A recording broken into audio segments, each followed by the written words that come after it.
Hello, how I all doing today? நீங்கள் எல்லோரும் எப்படி இருக்கீங்க? என் பேர் ஜலால். இப்போ ஒரு 10 phrasal verbs with a word through பார்க்கலாம். இந்த வீடியோ பார்க்குறதுக்கு முன்னால் I want to make 2 announcements. The first announcement is, beginning from this Saturday, I am going to upload lessons on grammar. அது ஃபண்டமெண்டல் பேசிக் கிராமர்லேருந்து இருக்கும்.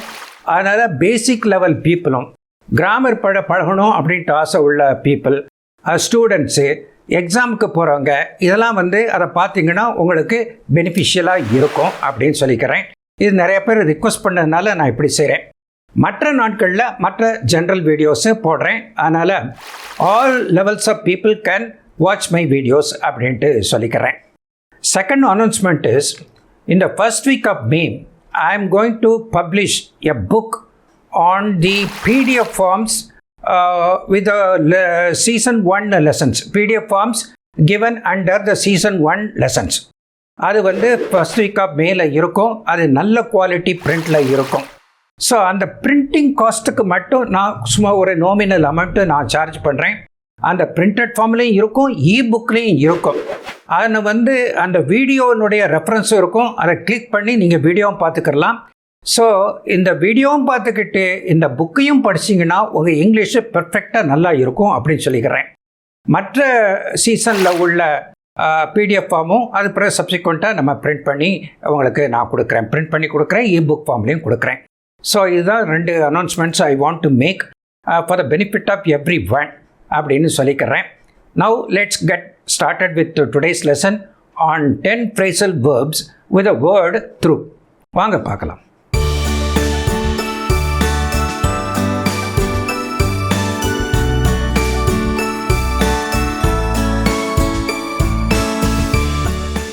The first phrasal verb is scrape through. It means to succeed in something but with a lot of difficulty. மிகவும் சிரமத்துடன் ஒன்றில் வெற்றி பெற அப்படின்ட்டு அர்த்தம். So இப்போ எக்ஸாமினேஷனில் 40% இருக்குன்னு வச்சுக்கோங்க. ஜஸ்ட் 40% எடுத்து பாஸ் ஆகிறது தான். 1 மார்க்கு குறைஞ்சிருந்துச்சுன்னா ஃபெயிலாக இருப்பான். ஜஸ்ட் 40% எடுத்து he scrape through the exam அப்படின்னு சொல்லலாம். எக்ஸாம்பிள் சென்டென்ஸும் அதே தான். He manage to scrape through his final exam அப்படின்னு போட்டிருக்கு. To succeed at doing something but just barely. வெற்றி பெற்றுட்டான். To succeed in doing something but just barely, அப்படி ரொம்ப தின் மார்ஜினில் அவன் பாஸ் பண்ணிட்டான் அப்படின்னு அர்த்தம். He didn't study for the exam but just scrape through. அவன் இப்போ எக்ஸாம் படிக்கலை, பட் ஜஸ்ட் ஸ்க்ரேப் த்ரூ அப்படின்னா ஜஸ்ட் பாஸ் மார்க் எடுத்து பாஸ் ஆகிட்டான் அப்படின்னு அர்த்தம். Next go through. Go through means to be completed successfully. Go through means to be completed successfully. அது ஒரு எக்ஸ்பீரியன்ஸ் பற்றி சொல்லும் போதே, எக்ஸ்பீரியன்ஸ்னால் அனுபவம். He was going through a difficult time. ரொம்ப கஷ்டமான பீரியடை ஹி வாஸ் கோயிங் த்ரூ. அதை எக்ஸ்பீரியன்ஸ் பண்ணிக்கிட்டு இருக்கான். ஹி வாஸ் கோயிங் த்ரூ பண்ணிக்கிட்டு இருந்தான். He was going through a difficult time அப்படின்னு சொல்லலாம். He went through a difficult spell when he lost his job. When he lost his job, அவன் வேலையை விட்டு வேலையில் இல்லாத போது, வேலையிலிருந்து விலகின பிறகு he went through a difficult spell. ஸ்பெல்லுன்னாலும் ஒரு எக்ஸ்பீரியன்ஸ் தான். ஸ்பெல் இன் லைஃப், ஒரு பீரியட் ஆஃப் டிஃபிகல்ட்டி, அது ஸ்பெல் அப்படின்னு சொல்லலாம். அதுக்கு பிறகு நெக்ஸ்ட் மீனிங் என்னென்னா, டு எக்ஸாமின் சம்திங். அதாவது கோ த்ரூனா டு எக்ஸாமின் சம்திங், எதையாவது ஆய்வு செய்வது அப்படின்ட்டு சொல்லலாம். he went through the agreement before signing it. ஒரு அக்ரிமெண்ட் இருக்குது, ஏதோ ஒரு அக்ரிமெண்ட்டு, ரெண்ட் அக்ரிமெண்ட்டு இல்லாட்டா ஒரு பில்டிங் அக்ரிமெண்ட்டு, அது கண்ணை மூடி சைன் பண்ணக்கூடாது. He went through the agreement very carefully, clause by clause, word by word, before signing it அப்படின்ட்டு. See, he went through அப்படின்னு சொல்லலாம். Go through-னுடைய past tense went through. So அது பிறகு next meaning to be approved or accepted. அதாவது ஒரு அங்கீகாரம் ஆகிறது, அங்கீகரிக்கப்படுறது.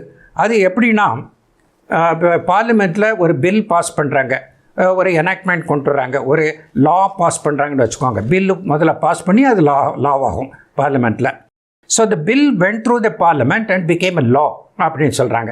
ஃபஸ்ட்டில் பில்லை பார்லிமெண்ட்டில் இன்ட்ரடியூஸ் பண்ணுவாங்க, ஒரு டிபேட் நடக்கும், அது பிறகு ஓட் நடக்கும், அது பிறகு பாஸ் பண்ணுவாங்க.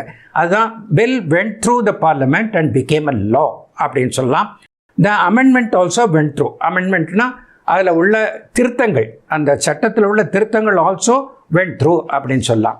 ஸோ இதுதான் கோ த்ரூனுடைய மீனிங் அண்ட் எக்ஸாம்பிள் சென்டென்சஸ்.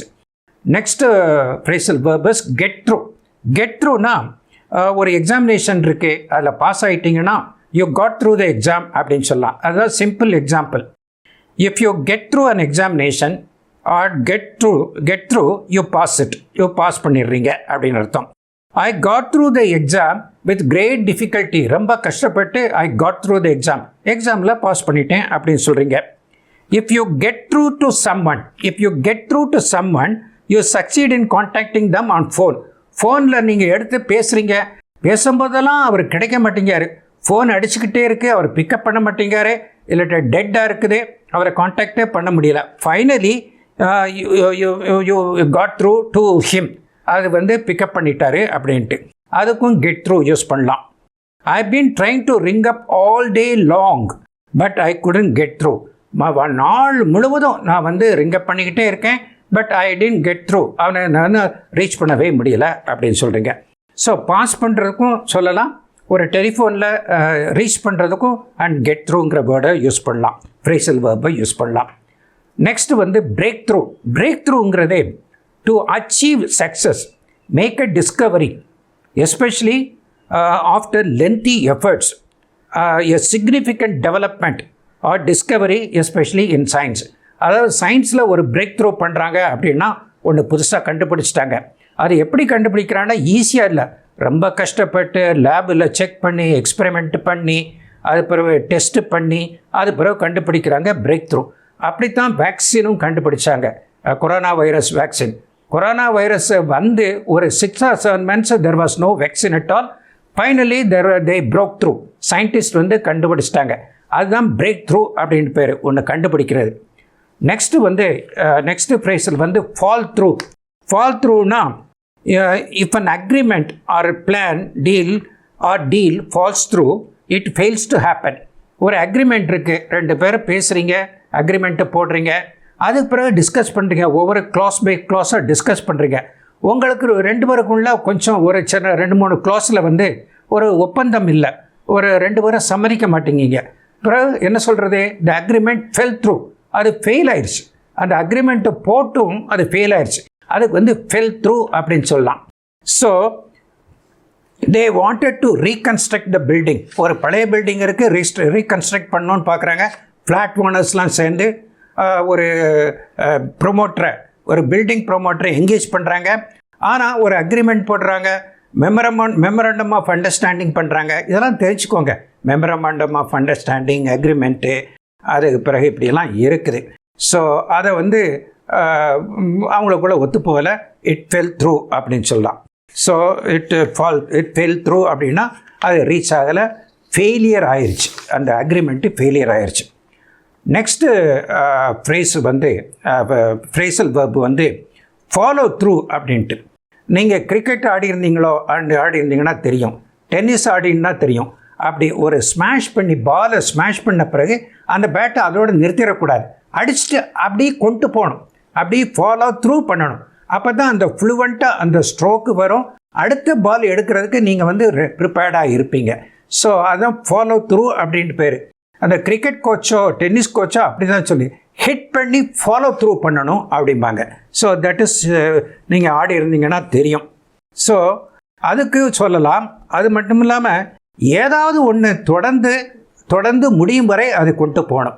தொடர ஆரம்பித்து அதை டீலை முடிச்சுட்டு அது பிறகு தொடர்ந்து செஞ்சுக்கிட்டே இருக்கணும். அதுதான் ஃபாலோ த்ரூ அப்படின்ட்டு பேர். I was trying to become a lawyer but I didn't follow through. அதாவது நான் லா கிராஜுவேட் தான், லா படித்தேன், அது பிறகு வேறு வேலையில் போயிட்டேன். ஐ டென்ட் ஃபாலோ த்ரூ. அந்த லாயர் டிகிரியை இருந்தும் நான் கோர்ட்டுக்கெல்லாம் போய் அப்பியர் ஆகலை, ஐ டென்ட் ஃபாலோ த்ரூ அப்படின்ட்டு சொல்லலாம். So I was trying to be a lawyer but I didn't follow it through. அதனால் அது ஃபாலோ த்ரூ. ஸோ பேட்டிங் பண்ணுறதுக்கும் ஃபாலோ த்ரூ சொல்லலாம். ஏதோ ஒரு விஷயத்தையும் அது அடுத்து செய்யணும், அது ஃபாலோ த்ரூ பண்ணணும் அப்படின்ட்டு சொல்கிறாங்க. Next phrasal verb is look through. Look த்ரூனா to examine, especially cursory look.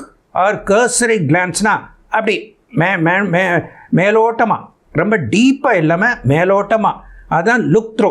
ஒரு பேப்பர்ஸ் நிறையா ஹண்ட்ரட்ஸ் ஆஃப் பேஜஸ் இருக்குது, you just look through.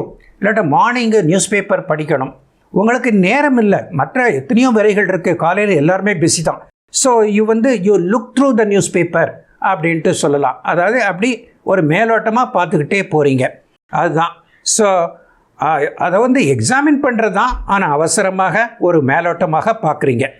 He look through his notes before the lecture. ஒரு லெக்சர் பண்ணணும், ஒரு பேச்சு கொடுக்கணும், மறந்துடும் பாயிண்ட்ஸ் எல்லாம் நோட் பண்ணி வச்சுருக்கீங்க, அந்த ஃப்ளாஷ் கார்டில் நோட் பண்ணியிருக்கீங்க, இல்லை தனியாக பேப்பரில் நோட் பண்ணியிருக்கீங்க, அப்படி லேசாக பார்த்துக்கிட்டு அப்படி பேசுகிறீங்க, அதுதான். ஸோ அதுதான் look through. You look through the papers before making a big speech in front of an audience, அதுதான் சொல்கிறது லுக் த்ரூ. அதுக்கப்புறம் புல் த்ரூனா டு கம் சேஃப்லி த்ரூ, அதாவது டு சர்வைவ் அப்படின்னு அர்த்தம்.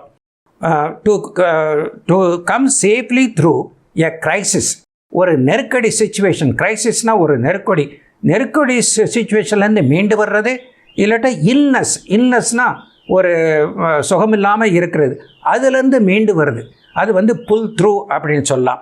த patient eventually pull through after having had a close brush with death. அவரை ஐசியூவில் admit பண்ணிடுறாங்க. He had a close brush with death அப்படின்னா கிட்டத்தட்ட சாவு முனைக்கே போயிட்டான். க்ளோஸ் ப்ரஷ் வித் டெத் அப்படின்னா சாவு முனைக்கே ஒரு ப்ரஷ் பண்ணிட்டு வந்துட்டான். அப்படி லிட்ரலாக நாம் ட்ரான்ஸ்லேட் பண்ணக்கூடாது, சாவு முனைக்கே போயிட்டான், அப்படி இருந்து அவன் ரிக்கவர் ஆகிட்டான். அந்த இதுக்கு தான் ஹி புல் த்ரூ அப்படின்னு சொல்கிறது. The patient eventually pull through after having had a close brush with death அப்படின்னு போட்டிருக்கு. Next sail through to do something easily, ரொம்ப கஷ்டப்படாமல் செய்கிறது, and confidently. Easily and confidently, do something easily and confidently, ரொம்ப கஷ்டப்படாமல் ஒரு தைரியத்தோட நம்பிக்கையோடு செய்கிறதுக்கு செயில் த்ரூ அப்படின்னு சொல்லலாம். She sail through her final exams. அவள் ஏற்கனவே நல்ல ஸ்டூடெண்ட்டு, ஃபைனல் எக்ஸாம்ஸில் எவ்வளவு டஃப்பான பேப்பராக இருந்தாலும் she was able to give the correct answers for all the questions. So we can say she sailed through the exams அப்படின்ட்டு சொல்லலாம். If someone or something sails through a difficult situation or experience, they deal with it easily and successfully. மற்றவங்களுக்கு வேணால் அது கஷ்டமாக இருக்கலாம், ஆனால் இவன் நல்லா ப்ரிப்பேர்டாக இருக்கிறதுனால she was able to sail through the exam அப்படின்ட்டு சொல்லலாம். நெக்ஸ்ட்டு கடைசியில் ரன் த்ரூங்கிறதும் கிட்டத்தட்ட அந்த லுக் த்ரூ அப்படிங்கிற மாதிரி தான். ரன் த்ரூங்கிறதும் to look at, examine, think of or deal with a set of things especially குயிக்காக அப்படி பார்த்துட்டு போகிறது, அது ரன் த்ரூ அப்படின்னு சொல்லலாம். So if you run through a list of items, list இருக்குது, ஒரு 400 ஐட்டம்ஸ் போட்டிருக்காங்கன்னு வச்சுக்கோங்க, எல்லாத்தையும் ஒவ்வொன்றா படிச்சுக்கிட்டு இருக்க முடியாது. யூ ஜஸ்ட் ரன் த்ரூன்னா அப்படி குயிக்காக படிக்கிறீங்க, குயிக்காக படிச்சுட்டு you read and mention all the items quickly அப்படின்னு குயிக்காக படிச்சுட்டு போயிடுறீங்க. அது so you run through it அப்படின்னு சொல்லலாம். If you run through a performance or a series of actions you practise it. இப்போ இந்த ரிஹர்சலுக்கு போகிறாங்க, ட்ராமா ரிஹர்சல் இல்லாட்ட சினிமா ரிஹர்சலுக்கு போகிறாங்க, தே ஆல்சோ ரன் த்ரூங்கன்னா ஒரு ரிஹர்சலை ரன் த்ரூ பண்ணிவிட்டு அதுக்கப்புறம் மெயினாக அவங்க அந்த சீனை ஆக்ட் பண்ணுவாங்க அப்படின்னு சொல்லலாம். So they run through before actually acting are playing the drama அப்படின்னு சொல்லலாம். ஸோ ரன் த்ரூ அப்படின்னு சொல்லலாம். இப்படி த்ரூ வச்சு உள்ள ஃப்ரேசல் வேர்ப்ஸு நல்லா யூஸ்ஃபுல்லாக அன்றாடம் நம்ம யூஸ் பண்ணுறதுக்கு ரொம்ப உதவியாக இருக்கும். For example, how you got through your exams, நீ பாஸ் பண்ணிட்டியா அப்படின்னு கேட்குறதுக்கு கெட் த்ரூ போடலாம், அப்படி இது பண்ணலாம். He was able to pull through, அவர் ஐசியூவில் அட்மிட் பண்ணியிருந்தாங்க, but he was able to pull through அப்படின்னு சொல்லலாம். You go through the papers quickly or you run through the papers quickly அப்படின்னு தான் சொல்லலாம். ஸோ இப்படி நல்ல இந்த ஃப்ரேசல் வேர்ப்ஸ்லாம் யூஸ்ஃபுல் ஃப்ரேசல் வேர்ப்ஸு, என்னுடைய மீனிங்கும் யூஸையும் படிச்சுக்கோங்க அப்படின்னு சொல்லிக்கிறேன். I hope you like this lesson. If you like this lesson, please click the like button and share this video among your friends. And to watch similar educational videos, please click the subscribe button to subscribe to my channel. Thank you very much and bye-bye.